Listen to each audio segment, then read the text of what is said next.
Hello friends, I am Sini. Welcome to Sini's green world. ഇന്ന് നാം പരിചയപ്പെടുത്താനായിട്ട് പോകുന്നത് എൻ്റെ വീട്ടിലെ അസോള ഫാമിങ്ങിനെ കുറിച്ചാണ്.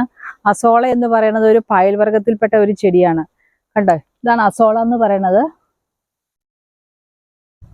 ഇത് നമ്മുടെ വീട്ടിൽ വളർത്തുന്ന പശുക്കൾക്കും കോഴികൾക്കും ആടുകൾക്കും ഒക്കെ നല്ല ഒരു തീറ്റയായിട്ട് കൊടുക്കാൻ പറ്റിയ ഒരു പായൽ ചെടിയാണ് ഈ അസോള എന്ന് പറയുന്നത്.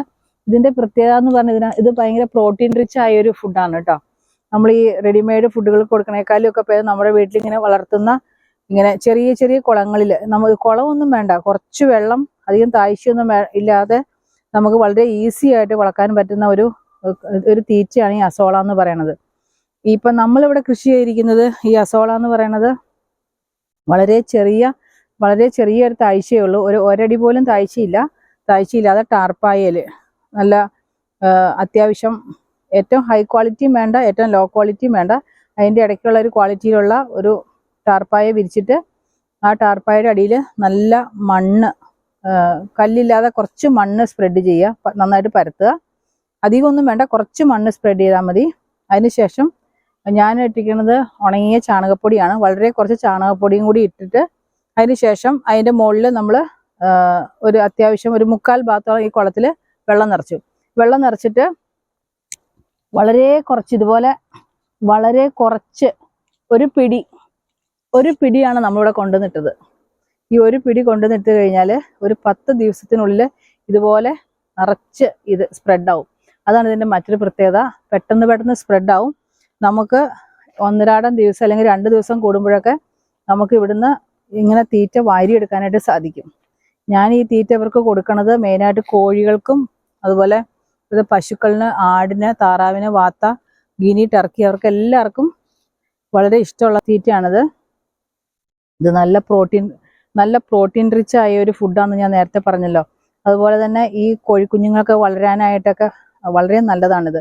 അപ്പോൾ നമ്മൾ ചെറുപ്പത്തിൽ ഇവരെ ഇത് കൊടുത്ത് പരിശീലിപ്പിച്ചാൽ അവർക്ക് ഭയങ്കര ഇഷ്ടമായിട്ട് അവരത് കഴിച്ചോളും. പിന്നെ ഈ അസോല കൃഷിയിൽ നമുക്ക് ശ്രദ്ധിക്കാനുള്ള ഒരു കാര്യം നല്ല സൂര്യപ്രകാശം വേണം എന്നുള്ളതാണ്. നല്ല സൂര്യപ്രകാശം വേണം. അതുപോലെ തന്നെ ഈ വെള്ളത്തിൽ നമ്മൾ ഇപ്പോൾ ചാണകം ഒക്കെ ഉള്ളവർ ചാണകം കൊടുക്കാം. പച്ചച്ചാണകമാണെങ്കിലും വളരെ കുറഞ്ഞ അളവിൽ ലയിപ്പിച്ചിട്ട് ഇതിനകത്ത് ഒഴിച്ചു കൊടുക്കാം. ഇത് ഏതെങ്കിലും ഒന്ന് കൊടുത്താൽ മതി. ഒന്നെങ്കിൽ ഉണക്ക ചാണകത്തിൻ്റെ പൊടി അല്ലെങ്കിൽ പച്ചച്ചാണകം കലക്കി കുറച്ച് ഒഴിക്കുക. വളരെ അധികം ഒഴിക്കാൻ പാടില്ല, വളരെ കുറച്ച്. അല്ലെങ്കിൽ കടലപ്പിണ്ണാക്ക് പുളിപ്പിച്ചിട്ട് അതും നേരിയ രീതിയിൽ ഡൈല്യൂട്ട് ചെയ്തിട്ട് അതും ഒഴിച്ചു കൊടുക്കാം. ഇങ്ങനെ ചെറിയ രീതിയിൽ വളങ്ങൾ കൊടുത്ത് നല്ല സൂര്യപ്രകാശവും കൂടി കൊടുക്കുകയാണെങ്കിൽ ഇതുപോലെ അസോള നമുക്ക് ഇഷ്ടം പോലെ തീറ്റയായിട്ട് ഉപയോഗിക്കാം. നമ്മുടെ ഈ മൃഗങ്ങളെയൊക്കെ വളർത്തുന്നതിനുള്ള തീറ്റച്ചെലവ് കുറയ്ക്കാവുന്നതിനൊക്കെ ആയിട്ട് വളരെ നല്ലൊരു കൃഷിയാണ് അസോള ഫാമിങ്. പിന്നെ നമ്മളിത് ഈ അസോള എടുക്കുമ്പോൾ ചില കാര്യങ്ങൾ ശ്രദ്ധിക്കണം കേട്ടോ. സ്ഥലസൗകര്യമൊക്കെ കുറഞ്ഞാണെങ്കിൽ ഇതുപോലെ ചെറിയ ചെറിയ പാത്രങ്ങളിൽ നമുക്ക് അസോള വളർത്താം. പക്ഷേ അപ്പോൾ പിന്നെ ചെറിയ ബേസിനുകളിൽ അല്ലെങ്കിൽ ചട്ടികളിൽ, ബക്കറ്റുകളിലൊക്കെ വളർത്താം. പക്ഷേ പ്രത്യേകത എന്ന് വെച്ചാൽ നമുക്ക് കിട്ടുന്ന ക്വാണ്ടിറ്റി കുറവായിരിക്കുന്നു മാത്രം. ഒത്തിരി ആവശ്യമില്ലെങ്കിൽ നമുക്ക് തൽക്കാലത്തേക്കൊക്കെ ഇങ്ങനെയൊക്കെ വളർത്താനായിട്ട് സാധിക്കും. കണ്ടോ, ഇതൊരു ചെടിച്ചട്ടിയാണ്. ഇതിനകത്ത് ഞാൻ ആദ്യം കുറച്ച് അസോള വളർത്തിയതാണ്. പിന്നെ ഞാൻ പറഞ്ഞു, നമ്മൾ എപ്പോഴും അസോള ഫാമിങ്ങിൻ്റെ ഇടയ്ക്ക് നമ്മൾ ശ്രദ്ധിക്കേണ്ട ഒരു പ്രധാനപ്പെട്ട കാര്യമുണ്ട്. ഇത് വെള്ളത്തിൽ വളരുന്ന ഒരു പായൽച്ചെടി ആയതുകൊണ്ട് ഇപ്പം ഇതിൻ്റെ ഉള്ളിൽ വല്ല ഇഴജന്തുക്കളൊക്കെ ഇരിക്കുന്നുണ്ടോയെന്ന് നമുക്കറിയില്ല. അപ്പം നമ്മൾ ഒരിക്കലും ഓടിച്ചെന്നത് കൈയിട്ട് വാരരുത്. എപ്പോഴും നമ്മൾ ശ്രദ്ധിക്കേണ്ട ഒരു കാര്യമാണ്. ചിലപ്പോൾ പാമ്പോ അങ്ങനെ എന്തെങ്കിലുമൊക്കെ ഇതിൻ്റെ ഉള്ളിൽ ഇരിക്കാൻ സാധ്യതയുണ്ടാവും. അപ്പോൾ നമ്മൾ എന്തെങ്കിലും ഇത് ഞാനെടുത്തിരിക്കുന്ന ഒരു പഴയ അരിപ്പയാണ് കേട്ടോ, നമുക്ക് ആവശ്യമില്ലാത്തൊരു അരിപ്പയാണ്. അപ്പം അങ്ങനെ എന്തെങ്കിലും കൊണ്ട് മാത്രമേ നമ്മൾ എപ്പോഴും അസോള എടുക്കാവുള്ളൂ. കണ്ടോ, ഇഷ്ടം പോലെ വരാൻ കിട്ടും. ഞാൻ മിനിഞ്ഞാന്ന് കുറേ എടുത്തതാണ്. ഇങ്ങനെ വാരിയെടുത്താൽ മതി. നമ്മൾ കൈയിട്ട് ഒരിക്കലും എടുക്കാനായിട്ട് ശ്രമിക്കരുത്. കാരണം ഇതിൻ്റെ ഉള്ളിൽ ചിലപ്പോൾ നല്ല ഇഴജന്തുക്കൾ ചത്ത് കിടക്കുന്നുണ്ടാവും, അല്ലെങ്കിൽ ജീവനോടെ ഉണ്ടാകും. അതിൻ്റെയൊക്കെ കടി ഏൽക്കാതിരിക്കുന്നതിന് നമ്മൾ അല്പം ഒരു പ്രിക്കോഷൻ എടുക്കണം, നല്ലതാണ്. ഇഷ്ടം പോലെ ഉണ്ട് കണ്ടോ. അപ്പോൾ ഇത് കോഴികൾക്കൊക്കെ ഭയങ്കര ഇഷ്ടമാണ്. അതുപോലെ പശു, ആട് എല്ലാവർക്കും കൊടുക്കാനായിട്ട് സാധിക്കും. അപ്പം നിങ്ങളും നിങ്ങളുടെ വീട്ടിൽ ഇങ്ങനത്തെ ചെറിയ രീതിയിൽ ഇങ്ങനെയൊക്കെ ഉണ്ടാക്കിയിട്ട് ധാരാളം ഇങ്ങനെ അസോള നമുക്ക് കൃഷി എടുക്കാം. അതുപോലെ ഭക്ഷണയോഗ്യമാക്കാനും ചിലർ ഇത് ഭക്ഷണത്തിൽ ഉൾപ്പെടുത്തുന്നുണ്ടെന്ന് പറയുന്നുണ്ട്. പക്ഷെ ഞാനൊരിക്കലും തവളയുണ്ട് കേട്ടോ, ഇതിനകത്ത് തവളയുണ്ട്. ഭക്ഷണത്തിൽ ഉൾപ്പെടുത്തിയിട്ടില്ല, ഞാൻ മൃഗങ്ങൾക്കാണ് കൊടുക്കാറ്. ഇത്രയും കിട്ടി. ഇനിയും ഉണ്ട് ഇതുപോലെ. ഇതിന്റെ 2-3 ഇരട്ടി ഇനി വരാൻ കിടക്കുന്നുണ്ട്. അപ്പം നമ്മൾ പ്രത്യേകം ശ്രദ്ധിക്കേണ്ടത് ഇങ്ങനെ എന്തെങ്കിലും ഇത് വെച്ചിട്ട് നമ്മളിത് കോരിയെടുക്കാവുള്ളൂ. പിന്നെ വേറെ രീതിയിലും അസോള ഫാമിംഗ് ചെയ്യാം. നമ്മൾ 4 സൈഡിലും 2-3 നിര ഇഷ്ടിക നിരത്തുക, അല്പം ഹൈറ്റിൽ. എന്നിട്ട് നമ്മൾ ടാർപ്പായ വിരിക്കുക. ടാർപ്പായ വിരിച്ചിട്ട് അതിനകത്ത് ഇതുപോലെ പൊടിമണ്ണും ചാണകപ്പൊടിയോ എന്തെങ്കിലും വളക്കൂട്ട് ചേർത്തിട്ട് വെള്ളം നിറച്ച് ഇതുപോലെ അങ്ങനെ അസോള കൃഷി ചെയ്യാം കേട്ടോ. ഇത് ഞാൻ കുഴി എടുത്തുണ്ടാക്കിയതാണ്. കുഴി എടുക്കാതെ ഞാൻ പറഞ്ഞത് വേറെ രീതിയിലും വെറുതെ ചുറ്റും ഇഷ്ടിക പൊക്കി വെക്കുക, ടാർപ്പായ വെക്കുക, വെള്ളം നിറയ്ക്കുക, അസോള പാകുക, അങ്ങനെയും കൃഷി ചെയ്യാം. ഇത്ര ഇട്ടാൽ മതി കേട്ടോ. ഒരു പിടി അസോള ഇട്ട് കഴിഞ്ഞാൽ ഇതുപോലെ സ്പ്രെഡ് ആവും. അപ്പം ഇങ്ങനെയൊക്കെ വാങ്ങാൻ കിട്ടുന്ന സ്ഥലങ്ങളൊക്കെ ഉണ്ട്. അവിടെ നിന്ന് കളക്ട് ചെയ്ത് അസോള ഫാമിംഗ് ചെയ്യാനായിട്ട് നോക്കുക. നമ്മുടെ കൃഷിയുടെ ഒരു ഭാഗമായിട്ട് അതുപോലെ പ്രോട്ടീൻ റിച്ച് ആയ ഒരു ഭക്ഷണം നമ്മുടെ വീട്ടിൽ വളർത്തുന്ന മൃഗങ്ങൾക്ക് കൊടുക്കാനായിട്ടൊക്കെ സാധിക്കും. അസോളയെക്കുറിച്ചുള്ള വീഡിയോ നിങ്ങൾക്ക് ഉപകാരപ്പെട്ടെന്ന് വിചാരിക്കുന്നു. മറ്റൊരു ഉപകാരപ്രദമായ വീഡിയോയുമായി വീണ്ടും കാണുന്നവരെ എല്ലാവർക്കും നന്ദി, നമസ്കാരം.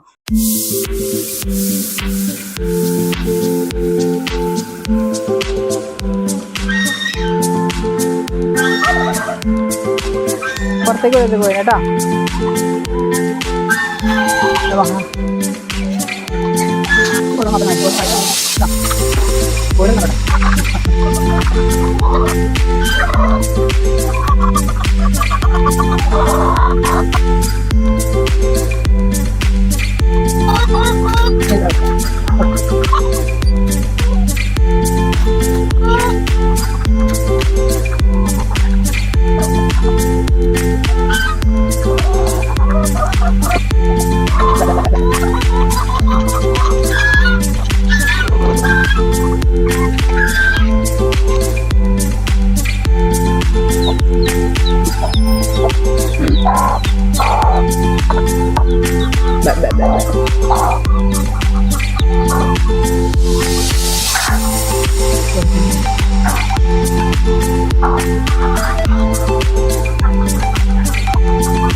Thank you.